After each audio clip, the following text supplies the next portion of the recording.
Number 4, the program has also created over 640,442 jobs across the housing value chain through construction activities, professional services, manufacturing, logistics, and supporting industries. And of course, these are Kenyans who would be jobless if we didn't have their housing program. And number 5, under the Modern Markets program, a total of 476 markets have been packaged for development nationwide, with 354 already under implementation. This will provide dignified trading spaces and support entrepreneurship, and that is the bottom-up economic transformation agenda. Mr. Speaker and honorable members, the government continues to implement a number of interventions to empower our youth. And in particular, the government has, 1, constructed 4 youth empowerment centers in Mwea, Chepalungu, Dagoretti North, and Mandera South constituencies. In addition, 25 youth empowerment centers have been equipped, bringing the total to 156 youth empowerment centers across the country. Number 2, the government has also enhanced skills development and wealth creation through provision of loans to 93,559 youth entrepreneurs through the Youth Enterprise Development Fund. Additionally, 91,253 youth have benefited through startup grants under the National Youth Opportunity Towards Advancement (NYOTA) program. The NYOTA program has also supported 51,604 youth through on-job experience in 26 counties across the country. And number 3, government has also implemented Vijana Vuka na Afya project in Nairobi, Kisumu, and Mombasa, where 72,623 youths have benefited from subsidized sexual reproductive health services.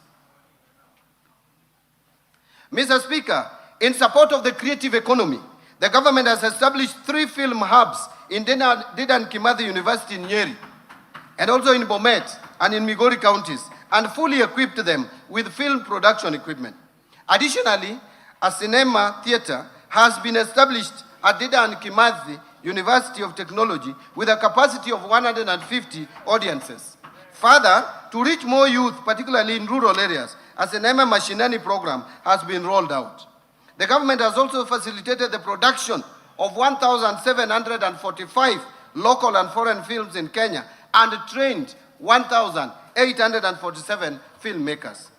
Mr. Speaker, to further empower the youth, the government, in partnership with the United Nations Development Program, has developed the NextGen.ke initiative that will provide recently graduated youth with paid internship opportunities in the private sector, enabling them to acquire practical workplace experience and market-relevant skills. Holders to join this national effort, acknowledging that the task of creating opportunities for Kenya's youth extends beyond the capacity of government alone and requires a broad-based partnership for sustainable impact. Honorable members and Mr. Speaker and honorable members, to support MSMEs, the government has moved deliberately to put affordable credit, markets, and shared infrastructure directly into the hands of the enterprises and the young people at the base of the economy. To expand access to affordable credit, the government set up the Hustler Fund in 2022. Since then, the fund has actually disbursed 87 billion Kenya shillings to 28 million accounts and given 4.5 million people previously unscored or blacklisted Kenyans a formal credit history for the first time. Mr. Speaker, under the NYOTA program, more than 5.6 billion has been invested in business skills training, mentorship, and startup capital, benefiting at least 84 youths in each of the country's 1,450 wards. And to promote value addition, the government has equipped 214 industrial development centers in our constituencies and opened regional markets to more than 1,100 of our enterprises, creating over 23,000 direct and indirect jobs. This is the bottom-up transformation at work, and in the coming year, we will scale it further. Mr. Speaker, the sustained investment by the government since 2022 has improved infrastructure development, thereby enhancing connectivity, boosting manufacturing, facilitating trade, and enhancing access to markets and essential services. Key achievements in this sector include the following. 1, expansion of road network across the country, with over 2,669 kilometers of roads constructed and more than 132,000 kilometers maintained. Number 2, increase country's installed electricity generation capacity to 3,272 megawatts as at April 2026, with additional capacity expected from the 35 megawatts Global power plant. To improve energy security and reliability, the government has modernized substations, strengthened the national grid, reduced system losses, and enhanced regional power interconnections. As a result, 73.45 kilometers of transmission lines and associated substations were constructed, while 200 kilometers of transmission lines were energized, including the Lesos, Kabarnet, Kitui Wote, and Sondu Homa Bay lines. In addition, 330 kilometers of distribution lines and 7 associated substations were also completed. Mr. Speaker, during the same period, access to electricity expanded significantly, with the number of customers connected rising from 8.9 million to over 10.2 million Kenyans.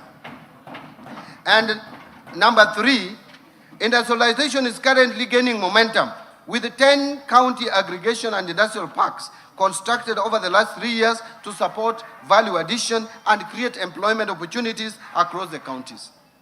Mr. Speaker, we have also invested heavily in critical social sectors and supported the vulnerable in the society. And as a result, a social protection program have been strengthened, with 1.2 million vulnerable Kenyans currently supported under the Inua Jamii program, helping to improve household resilience and protect the most vulnerable members of our society. And access to education and skill development has expanded through the implementation of far-reaching reforms across the education sector, including successful implementation of the competency-based curriculum. Number 2, rollout of the student-centered funding model, through which nearly 500,000 university and TVET students have benefited from scholarships and loans based on need and merit.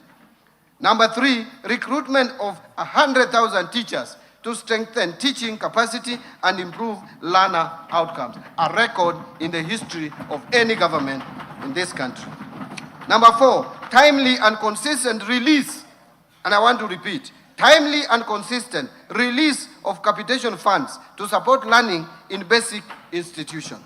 Number 5, construction of over 23,000 classrooms and commencement of 1,600 laboratories in partnership with the National Government Constituency Development Fund, which continues to do a good job and deliver services to this country.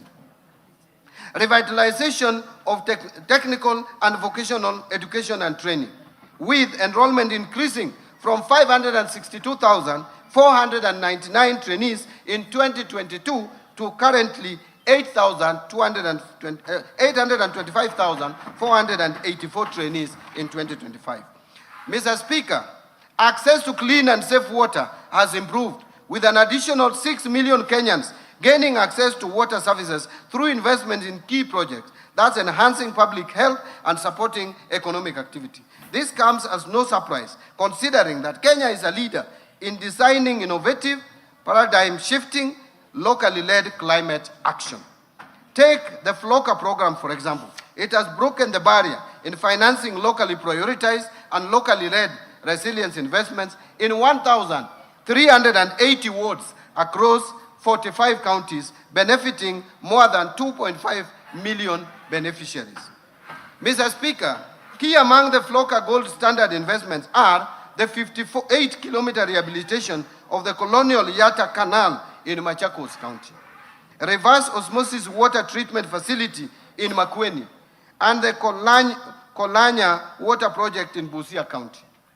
As a matter of fact, Kenya is the leading beneficiary of the Green Climate Fund, with a total of 37 projects approved and with a portfolio of more than $1 billion, a remarkable achievement that led Kenya's identification as the host of green climate finance Africa Region Office. Mr. Speaker, the government has made strides in the blue economy. Gains made under it includes fish landing sites. 5 coastal counties have modern landing sites under development. Mwape in Kwale, Kenya shillings 255 million. Kidongo in Mombasa, 175 million shillings. Kilifi Central, 275 million. Kipini in Tana River, 151 million. Mokowe in Lamu, 239 million. Each of the sites includes ice and cold storage facilities, boat docking areas, processing points, ablution blocks, market stalls, and waste management system, supporting fish preservation, trade, and employment. These projects are scheduled for completion by June 2026. Also included in these gains is the lake site. There are 4 fish landing sites, 9 sites along Lake Victoria, including Asat, Ogal, Bumbe, Wichlum, Assembly, Wakula, Mainuga, Nyandiwa, and Gorkachola at 1.49 billion by end of June 2026. Along Lake Turkana is also the Kalokol fish landing site, 182 million. Contractor on site includes docking facilities, cold storage and ice plants, fish processing areas, and market support infrastructure. There is also Lower Engak Fish Market, 185 million. Contractor on site, features cold storage, hygienic market stalls, and processing facilities to support fishers and traders. This is the inclusion that we need in this country. Mr. Speaker, the arid and semi-arid lands in the northern Kenya region has historically been marginalized. And to drive inclusion and transform the region, the government is implementing various interventions targeting infrastructure development and social inclusion program. These include construction of a 750-kilometer northern Kenya gateway corridor that connects 3 expansive counties of Isiolo, Wajir, and Mandera to boost regional connectivity and trade. Under this, there are various ongoing roads that government is implementing with the support of development partners. Mr. Speaker, the government is also implementing various water interventions in the region through drilling and equipping of boreholes, construction of dams and water pans, and expansion of bulk water supply systems. Further, key interventions in the education sector include recruitment of 5,000 teachers in the hard-to-reach areas, integration of alternative learning systems like Duksi or Islamic religious schools and madrasa into formal education framework, construction of low-cost boarding facilities and dormitories in this region, provision of scholarships to protect vulnerable students from dropping out, and implementation of TVETs to equip pastoralist youth with hands-on skills. Finally, Mr. Speaker, devolution has been strengthened through the consistent and timely disbursement of resources to county governments, ensuring continuity in service delivery and implementation of county development programs. Since 2022, funding to county governments has steadily increased, with equitable share to counties increasing from 370 billion shillings in financial year 2022-23 budget to 428 billion Kenya shillings in the financial year 2026-27 budget. Total county allocations that include shareable revenue and additional allocations from the national government allocations, as well as donor proceeds, has therefore increased from 392 billion to 502 billion over the same period. This reflects government's unwavering commitment to safeguarding and strengthening devolution as a key pillar of inclusive national development. Mr. Speaker, while we take pride in these achievements, we cannot afford complacency. Global uncertainty persists, high cost of living continues to affect many households, youth unemployment persists, and climate-related shocks continue to affect livelihoods and production. Mr. Speaker, our task is therefore clear: to solve the many problems facing Kenyans by sustaining targeted interventions under better in order to accelerate job creation for our youth, grow investment and trade, and deepen economic resilience. Accordingly, Mr. Speaker, we chose the theme of the financial year 2026-27 budget as sustaining the bottom-up economic transformation agenda for resilient and inclusive growth amid global uncertainty. This theme aligns with the current challenges and priorities of the government. And Mr. Speaker, as we move forward in implementing the government's transformation agenda, we remain mindful of all the concerns raised by Kenyans on the prevailing fiscal environment and the need for continued prudence in the management of public resources. The current fiscal position that is characterized by narrowing fiscal space calls for careful prioritization and disciplined execution of government programs. Mr. Speaker, let me speak plainly about the fiscal reality we face. Kenya's infrastructure financing deficit stands at approximately $5 billion every year. That's about 650 billion Kenya shillings. Our development budget, while growing, cannot close that gap alone. The era of financing every road, every power line, and every dam through government borrowing and taxation is over. Not because we lack ambitions, but because we have learned from the consequences of that model. Debt finance infrastructure has left us with more debt service obligations that crowd out the very spending our people need most on health, education, and social protection. So, Mr. Speaker, we are going to build better. We are shifting from a model where government borrows to build to enhanced use of the public-private partnership and the recently established National Infrastructure Fund in funding priority infrastructure through private sector finances. That is the foundation on which this government's infrastructure program rests. Mr. Speaker, the Rironi-Nakuru-Mau Summit Expressway stands as proof. Construction of the expressway is now underway, and Kenyans will be driving on a modern 4- to 6-lane expressway once completed. Thank you. What makes this project truly historic is not the speed of delivery, it is how it was financed. Through the participation of the National Social Security Fund, both as a debt and equity investor, alongside international investors, a major national highway is being built with Kenyan capital by Kenyan workers and for the Kenyan people. Mr. Speaker, beyond the Rironi-Nakuru-Mau Summit project, the government will continue executing an ambitious infrastructure development plan through the National Infrastructure Fund. The fund will leverage on resources from privatization proceeds from mature national assets to attract private capital, domestic pension funds, and climate finance.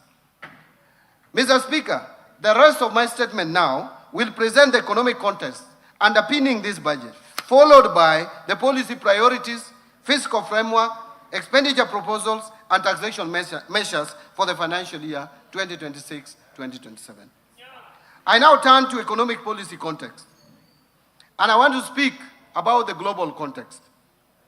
Mr. Speaker, this budget, as I said earlier, has been prepared amidst heightened uncertainties associated with ongoing conflict in the Middle East.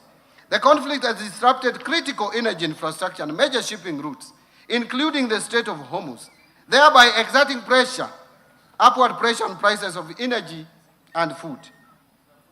Mr. Speaker, against this backdrop, global growth is therefore projected to slow down to 3.1% in 2026 and 3.2% in 2027, from the average of 3.4% in both 2024 and 2025. Domestic economy. Back home, Mr. Speaker, notwithstanding the challenging global environment, the Kenyan economy has remained largely resilient, and the economy grew at an average of 5% in the period 2022 to 2025, outperforming the average global growth of 3.4% and that of sub-Saharan Africa of 4.1%. This performance reflects sound macroeconomic policy management, particularly prudent monetary and sound fiscal policies, sustained structural reforms, and the increasing diversification of the economy, which has enhanced its capacity to withstand severe shocks. Mr. Speaker, in 2025, the economy grew by 4.6% compared to a growth rate of 4.7% in 2024.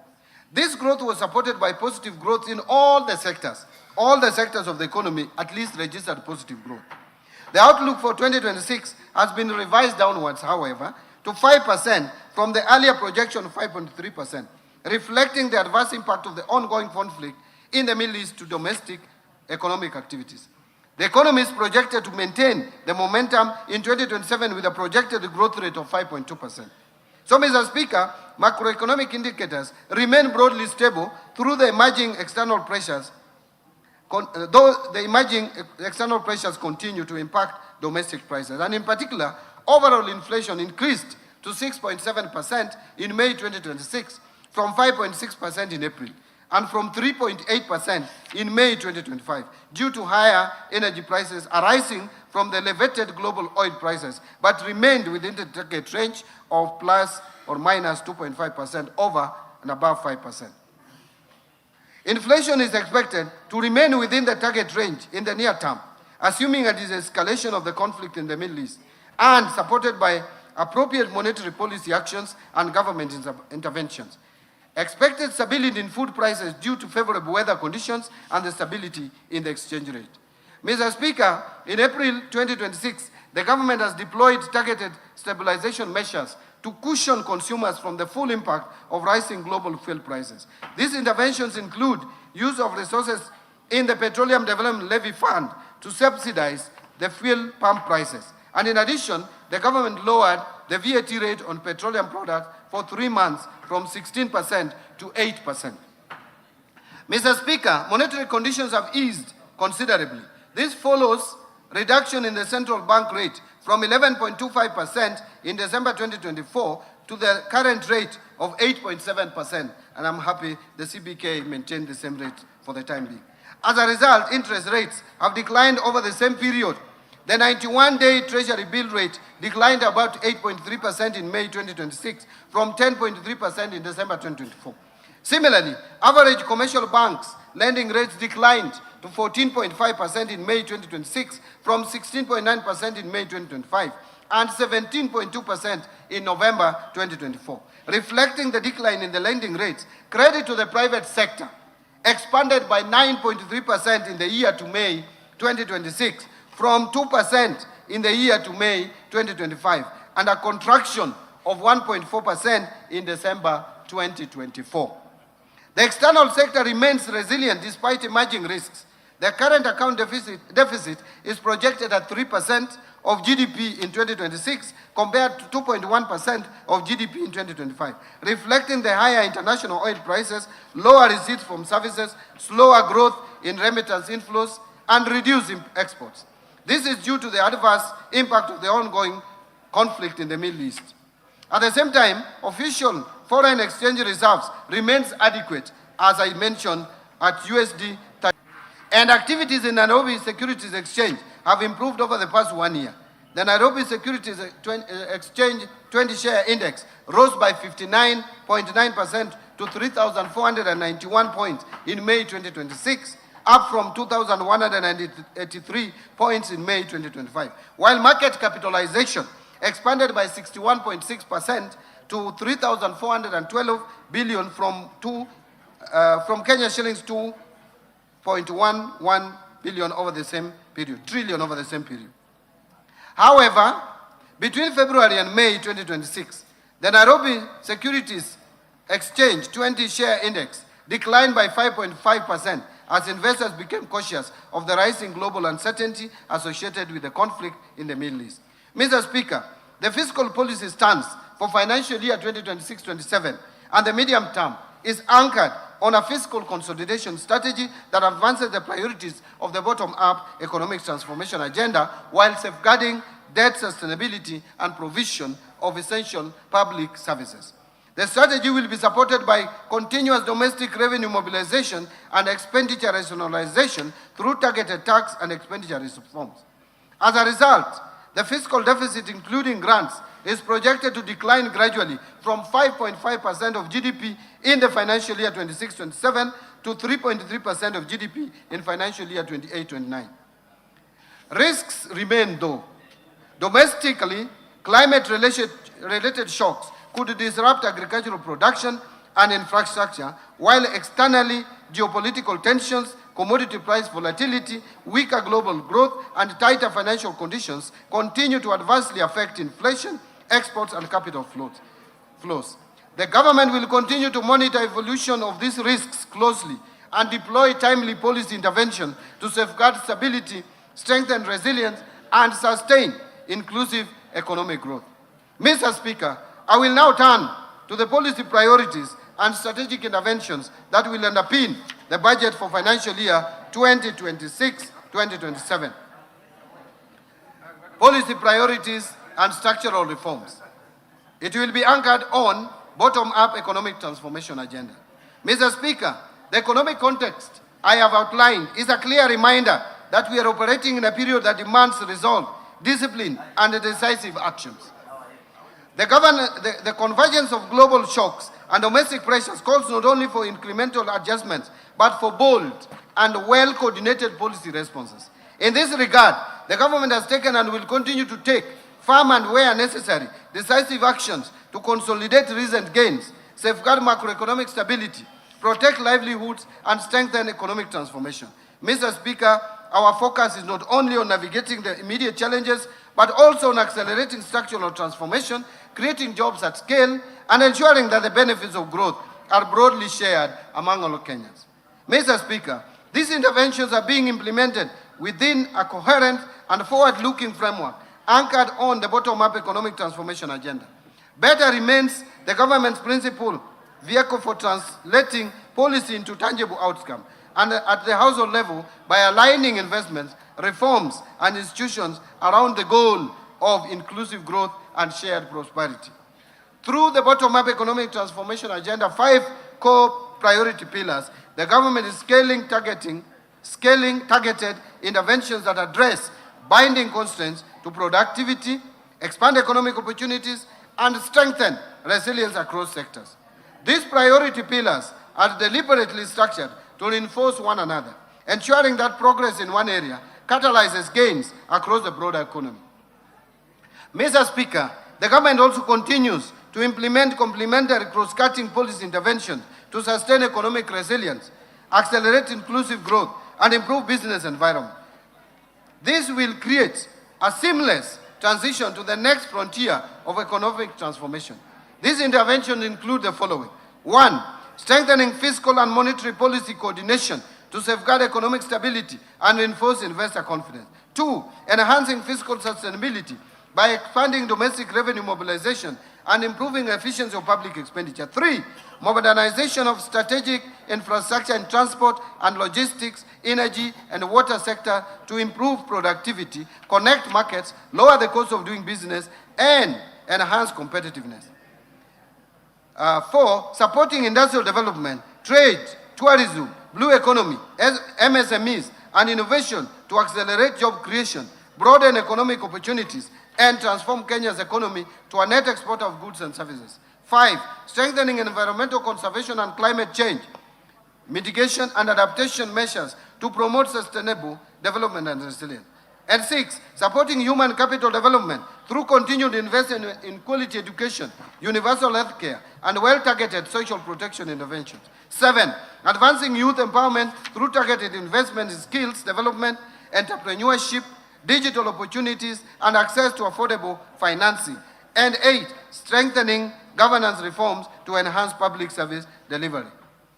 Now I want to talk about evidence-based decision-making.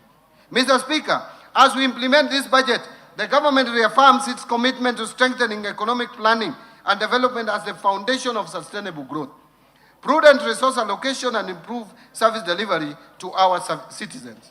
In the coming financial year, we will intensify efforts to institutionalize evidence-based planning and decision-making across all levels of government.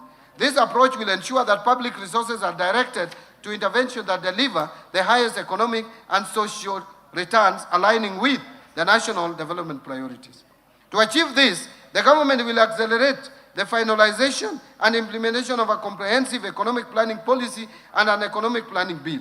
These 2 instruments will create a coherent, transparent mechanism for identifying, prioritizing, and sequencing government policies, programs, and projects based on rigorous economic analysis, affordability, and measurable impact. Mr. Speaker, we will also continue to invest in national statistical system, policy research, data analytics, and monitoring and evaluation to provide timely, reliable evidence for decision-making. Integrated planning and data management system will be rolled out to improve coordination among ministries, departments, agencies, and even county governments. Mr. Speaker, through these measures, we will foster a culture of evidence-based policy making, strengthen public accountability, and ensure that every shilling spent delivers maximum value to the people of Kenya. On the policy and legal and institutional reforms front, Mr. Speaker, to strengthen economic stability, the government continues to roll out targeted structural, institutional, and regulatory reforms to improve the business environment, boost public services efficiency, and reinforce accountability in public finances.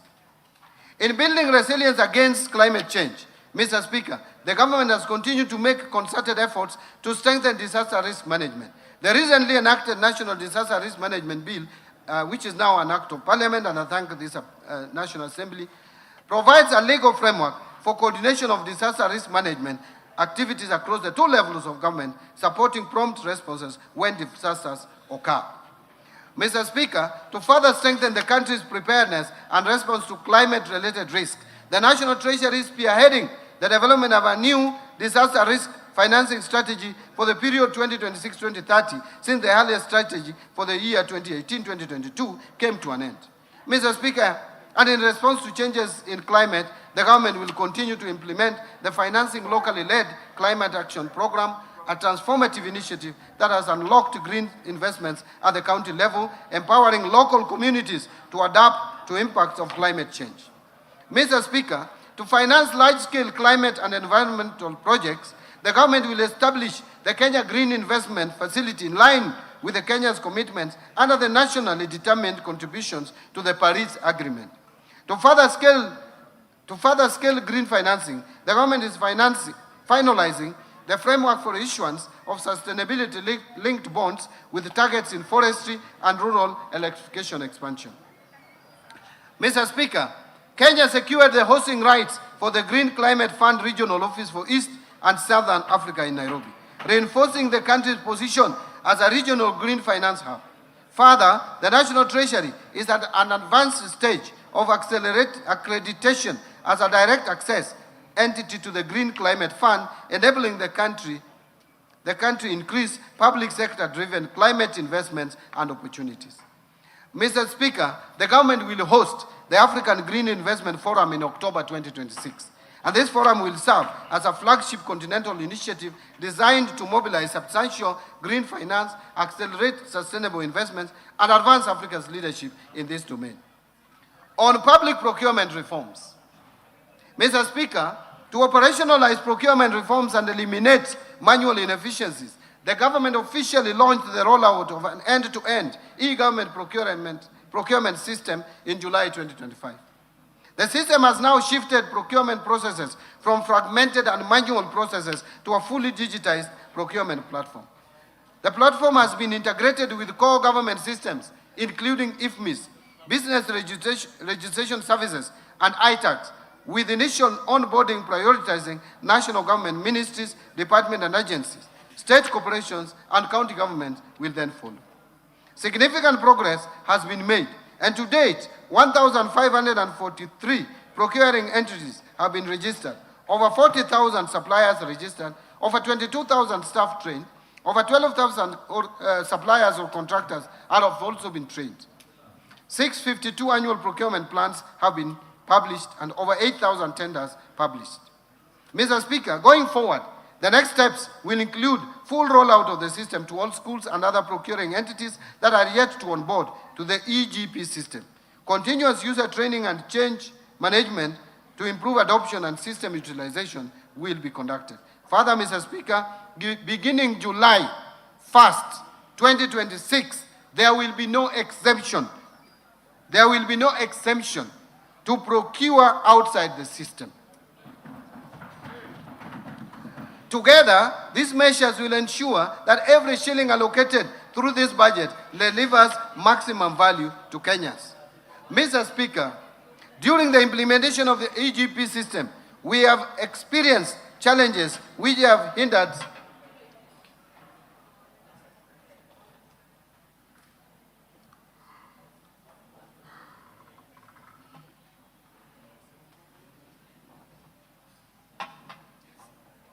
Thank you. Mr. Speaker, during the implementation of EGP system, we have experienced challenges which have hindered the seamless implementation of the system. Some of these challenges include resistance from users and litigation in the courts.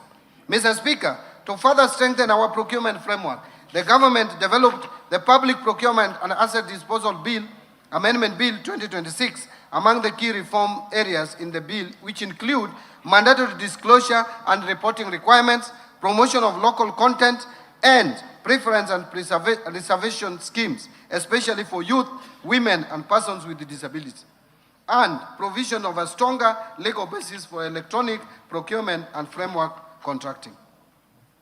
Mr. Speaker, I submitted this bill of 2026 to Parliament for consideration and approval. I urge the House to favorably consider the bill.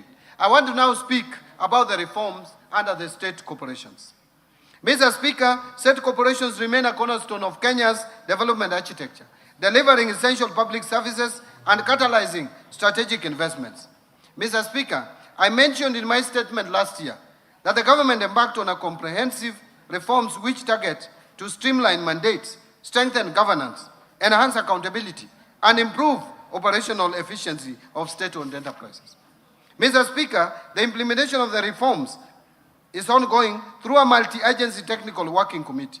In the first phase, the committee considered 23 mergers, 16 dissolutions, 7 transfers of functions back to ministries, departments and agencies, and the declassification of selected state corporations. Mr. Speaker, under phase 1 of the reforms, the committee has finalized the review of enabling legislations of the affected state corporations and drafted appropriate bills where necessary. Review of the staff complements, skills, and placement deployment of those affected so as to facilitate a smooth transition and documentation of assets and liabilities of the entities identified. I submitted to this House the draft bill supporting the implementation of the reforms under phase 1, and I urge the honorable members to favorably consider the bills to enable timely implementation of the reforms. Now let me speak about the new kid in the town, government-owned enterprises. Mr. Speaker, further as part of the reforms, the Government-Owned Enterprises Act number 25 of 2025 was assented to by His Excellency the President on 21st November 2025 and came into effect on 5th December 2025. The Act provides a modern framework for the ownership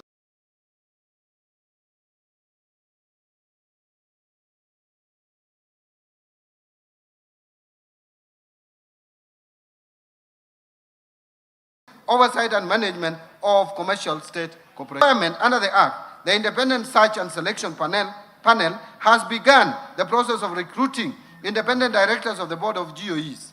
All the government-owned enterprises are required to operate as commercial entities, that is for profit, be self-financing, self-sustaining, independent directors of the Board of GOEs.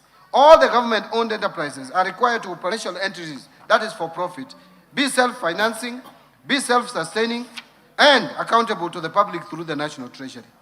Let me now speak about National Infrastructure Fund. Mr. Speaker, in March 2026, the government established the National Infrastructure Fund following the enactment of the National Infrastructure Act of 2026.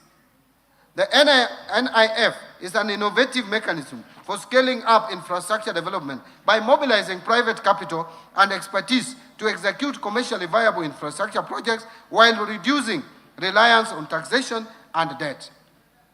The fund will promote growth of infrastructure projects by pooling capital from diverse sources, which include pension funds, sovereign wealth funds, private equity, banks, development finance institutions, among others, to finance large-scale and long-term projects. In this respect, Mr. Speaker, the proceeds from privatization will be channeled into the fund, that ensuring transparent revenue flow in financing national priority projects, including national highways, airports, seaports, electricity generation, ICT, water and irrigation, and agribusiness.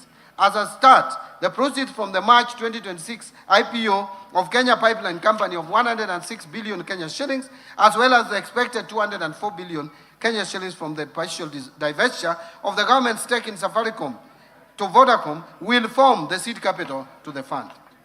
Under Sovereign Wealth Fund, Mr. Speaker, to complement the National Infrastructure Fund, The government has submitted to this August House the bill to establish the Sovereign Wealth Fund with three distinct components. The first component is the stabilization component, then there is the strategic infrastructure investment component, and finally, the future generation, also known as URIDI component. And this fund will bring into operation Article 201 of the Constitution on intergenerational equity by ensuring that natural resources wealth is invested productively and spread equitably to both current and future generations. Let me now talk about speak to sugar reforms, or the reforms in the sugar sector. Mr. Speaker, the government has also taken practical steps to deliver its promise to modernize the sugar mills and transform these once struggling factories into productive, sustainable enterprises. The sugar sector reform program has been significantly progressed following the implementation of the government leasing framework for state-owned sugar companies.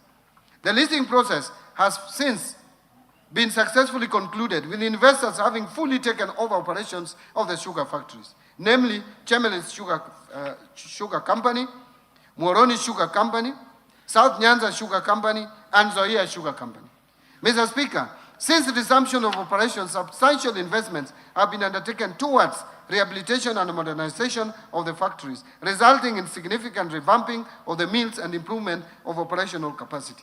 These initiatives are expected to enhance efficiency, restore profitability, and protect the livelihoods of farmers.